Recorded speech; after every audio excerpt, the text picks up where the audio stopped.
Oh boy, it's not every day that something like this happens, but when it happens, it makes you think why such thing has to happen.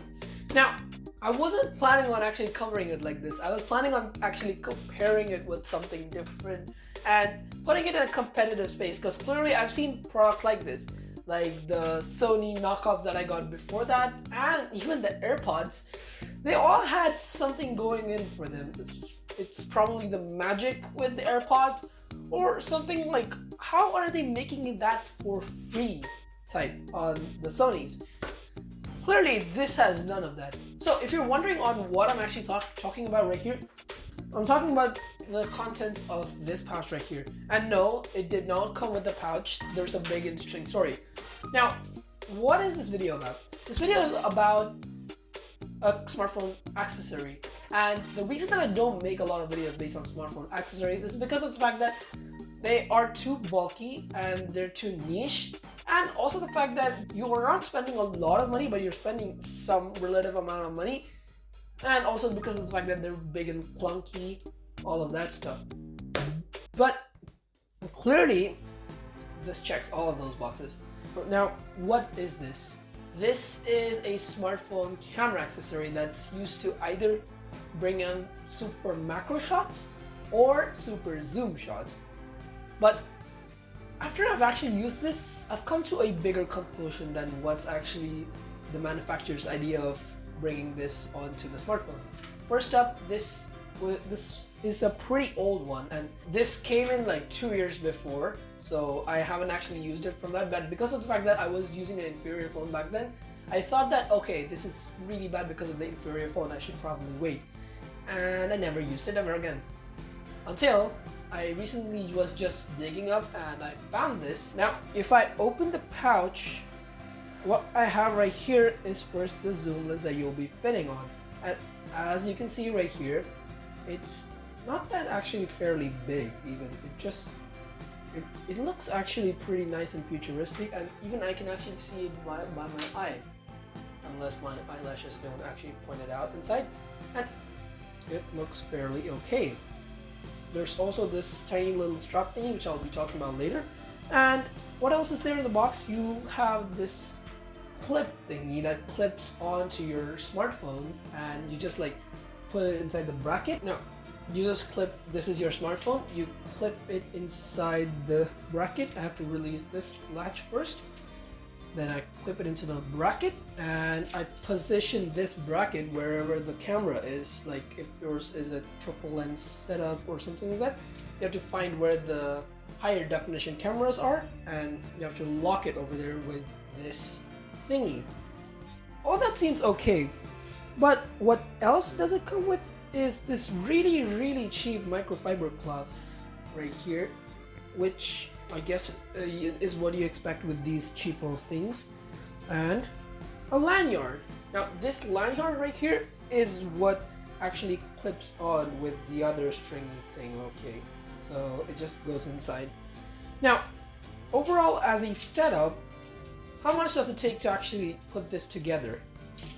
I'm just gonna do it on camera right now. So if I can actually find the wide angle lens on this smartphone right here, it's somewhere in the middle, so I have to position this in the middle.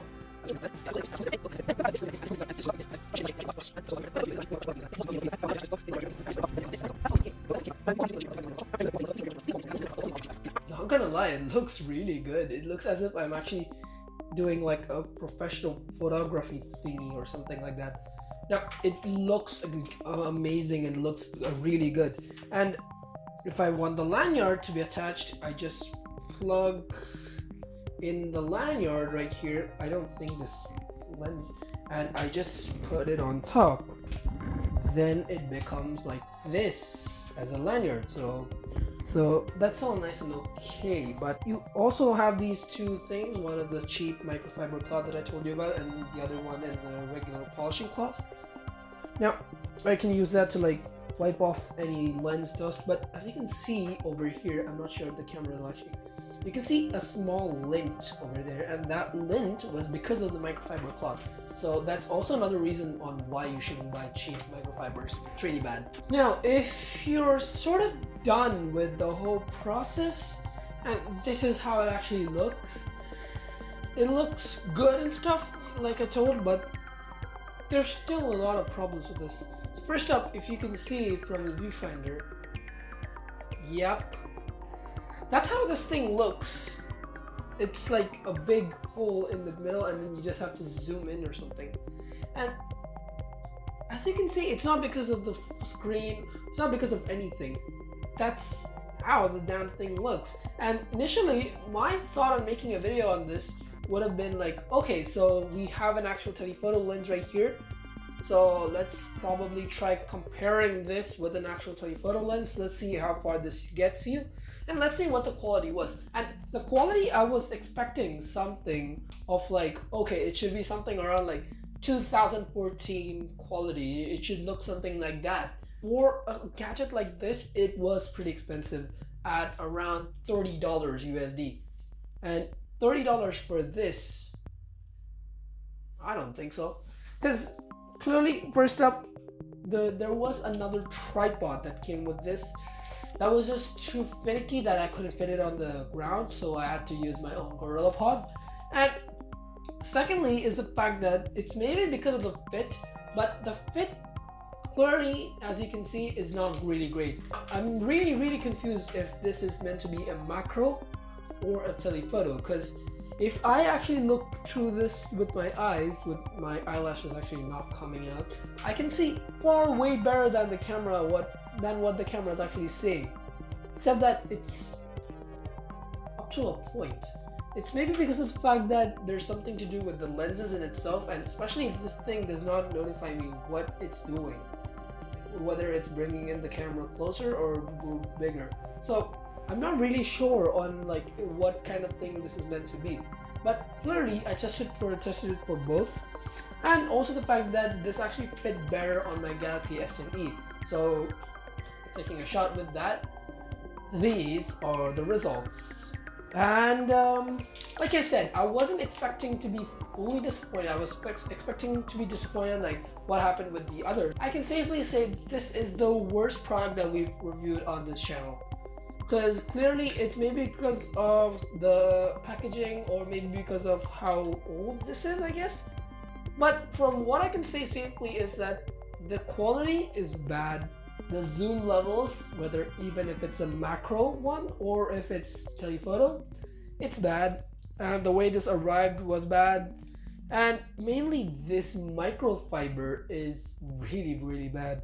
It's pretty high for its price, but it's not absurdly high, like $80, and I just wasted the whole thing.